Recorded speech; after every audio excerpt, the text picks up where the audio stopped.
Ողջույն սիրելի ընկերներ, Մայիս Կարիբյանն է։ Այսօրվա վիդեոն պատրաստել եմ եւ թեման real estate-ից է լինելու, անշարժ գույքից։ Հիմնականում ուզում եմ խոսալ այսօր real estate flipping-ի մասին։ Անգլերենով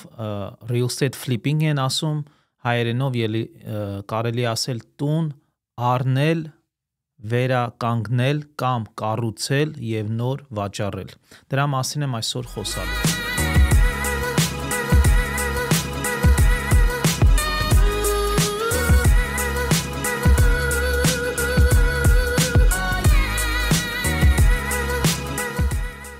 Սիրելի բարեկամներ, այսօրվա թեման կարծում եմ շատերիդ կհետաքրքրի, որովհետև real estate-ը Ամերիկայի Միացյալ Նահանգներում երևի ամենալավ ինվեստմենտներից մեկն է, եւ եթե նայում ենք մեծահարուստների կյանքին, իրենց պորտֆոլիոյի մեծ կազմող մասը եւ հարստությունը իրենք ձեռք են բերել real estate-ի միջոցով։ Եվ ես արդեն տարիների փորձ ունեմ real estate-ից, real estate գնել եմ շատ վաղ տարիքից, տարբեր ինվեստմենտներ եմ արել real estate-ի մեջ եւ ես համոզվել եմ, որ real estate-ը իրոք շատ լավ ինվեստմենտ է, իհարկե եթե հասկանում ես թե ինչ ես անում։ Այդ դրա մասին եմ այսօր ուզում խոսալ։ Շատերն են ուզում real estate-ով գումար աշխատել, հարստություն կազմել կամ ինվեստմենտներ անել, բայց կարևոր է հասկանալ թե ինչ է real estate-ը իրանից։ Այս դեպքում real estate flipping-ը, երբ որ մարդիկ առնում են մի տուն, միգուցե շատ վատ վիճակում, վերանորոգում են եւ վերավաճառում են։ Այս process-ը դրսից շատ հեշտ է թվում, բայց եթե չհասկանաս թե իր թվաբանությունը ոնց է աշխատում, ինչպես պետք է հաշվարկները տանես, որ կորուստ չունենաս, շատ անգամ մեծ ռիսկային գոտի կարող ես մտնել եւ քո ինվեստմենտը ոչ թե ինվեստմենտ կդառնա, այլ liability եւ մեծ վնասներ կբերի քո ֆինանսների մեջ։ Ուզում եմ ընդհանուր առմամբ խոսալ թե real estate flipping-ը ինչպես են հաշվարկ անում։ Նախ առաջինը շատերը ինձ զանգում են եւ ասում են ուզում եմ real estate-ի մեջ invest անել եւ ես մի քանի հարցեր իրենց տալուց հետո ավելի པարզ կարողանում եմ հասկանալ այս մարդը իրոք պատրաստ է այդպիսի գործարքի մեջ մտնել, իր ինֆորմացիան հերիք է թե ոչ։ Եվ շատ դեպքերում նրանք ուղղակի չեն պատկերացնում, թե real estate flipping անելուց թվաբանությունը ինչպես է աշխատում, ուղղակի այստեղից այնտեղից լսելով մի փոքր պատկերացում ունենալով կարծում են թվաբանությունը այդպես է աշխատում։ Այսօր ավելի շատ կուզեմ ուղղություններ ցույց տալ եւ կուզեմ այդ ներսի calculation-ը ինչպես է արվում դրա մասին խոսանք։ Վերցնենք նախ առաջինը, եթե մի հոգի ուզում է real estate flipping անել, եթե finance ես անելու այդ տունը, այսինքն մի մասը down payment ես դնելու եւ մնացածը բանկից փող վերցնես, պետք է հասկանանք, որ real estate flipping-ի մեջ շատ դիլեր մարքետից դուրս են, այսինքն MLS-ի մեջ չեն դրվում, շատ անգամ off market property-ներ են, wholesale real estate agent-ներ կան, որոնք այդ դիլերը մարքետում բերում են եւ ես ունեմ այդպիսի connection-ներ, եթե կուզենաք real estate flipping անեք, ես ունեմ շատ լավ partner-ներ, ովքեր հենց wholesale division-ի մեջ են real estate-ի եւ իրանք այդպիսի դիլեր են ման գալի։ Բայց ասեմ, այդպիսի դիլերը հիմնականում կամ cash offer-ով են գնում հաճախորդները կամ hard money lending են անում։ Ինչու, որտեվ wholesaling-ի ժամանակ կամ flipping-ի ժամանակահատվածը շատ կարճ է եւ ոչ մեկ չի ուզում regular 30 օր escrow-ը գալի։ Հիմնականում 10 օրվա escrow են քեզ տալի, որ դու կարողանաս այդ տունը գնել։ So եթե cash չես կարողանալու գնել, այդ դեպքում պետք է hard money financing անես, որի դեպքում մինիմում պահանջում է 20%։ Բայց ասեմ նաև,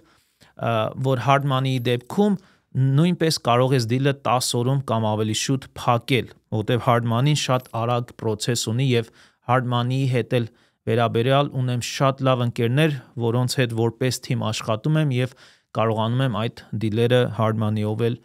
ֆինանսավորել։ Հիմա, եթե hard money lending-ով ես վերցնելու բնակարանը, տունը flipping-ի համար, պետք է հասկանաս, որ ինվեստորները նայում են քո անցյալ history-ին, եթե real estate flipping չունես, շատ անգամ 20%-ը կարող է 25 լինել։ Դա մեկ։ Երկրորդ կարևոր բանը, որ շատերը չգիտեն, եթե մի անգամից ուզում ես real estate flipping անել, եւ financing ես անելու, investor-ը անպայման նայում է, որ դա primary residence չի կարող լինել։ Այսինքն, եթե դու չունես բնակարան քո անունին, որ դու արդեն բնակվում ես միտեղ, չես կարող hard money lending անել։ Hard money lending-ը investment only property-ների համար է։ Դա շատ կարևոր է իմանալ։ Ավելի մանրամասը կապնվեք ինձ հետ եւ ես ձեզ կբացատրեմ։ Մյուս կարևոր ֆակտը ինչպես հասկանալ այս deal-ը արժե առնել թե ոչ։ Վերցնենք մի բնակարան ես ճարել եւ ուզում ես գնել եւ նա շատ վատ վիճակում է եւ ես միգուցե մի քանի օրինակներ էլ տամ իմ խոսալու ընթացքում իմ արած deal-երից եւ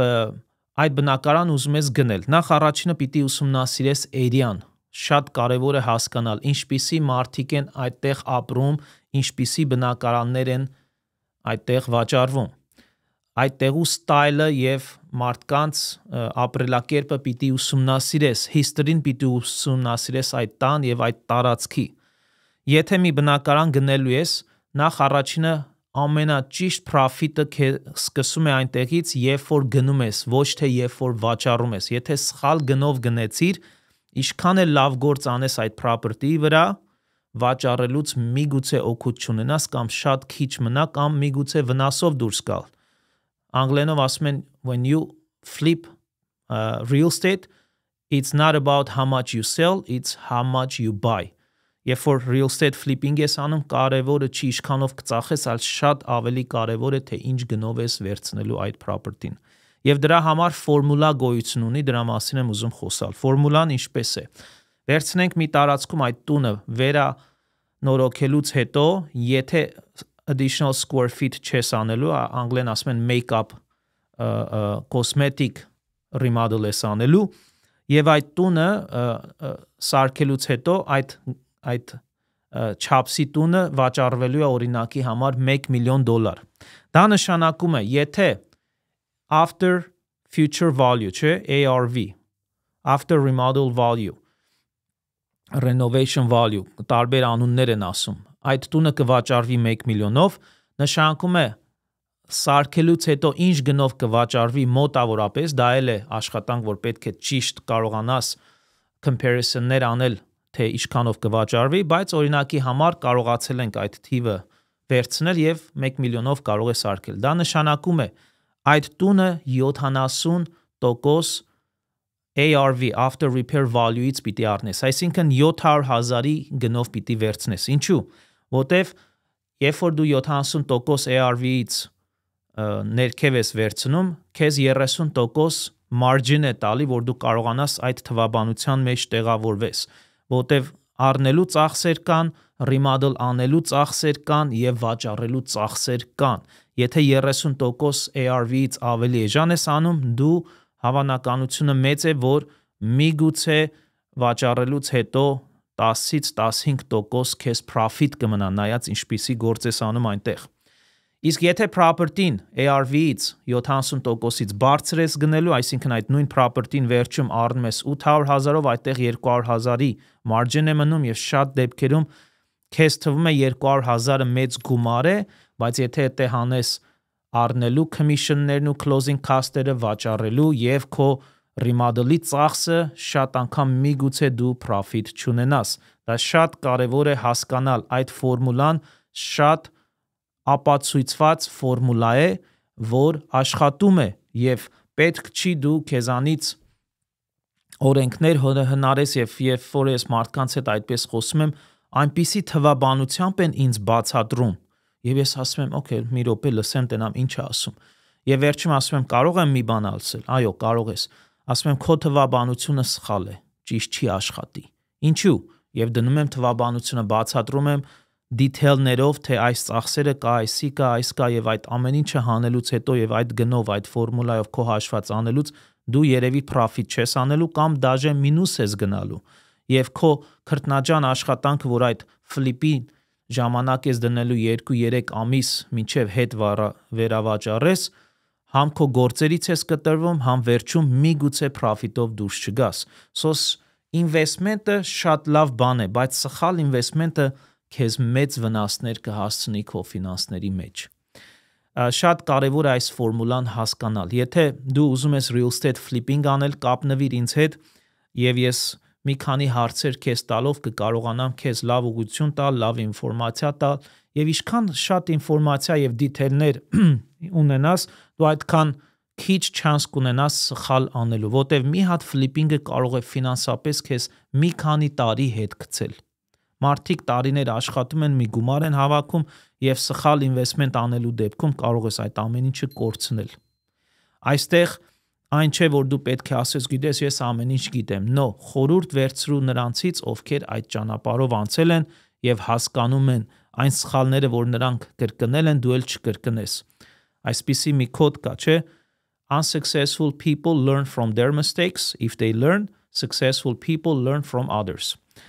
Ոչ հաջողված մարդիկ սովորում են իրենց սխալներից, իհարկե եթե սովորում են, իսկ հաջողված մարդիկ սովորում են ուրիշի սխալներից չկրկնելով այն։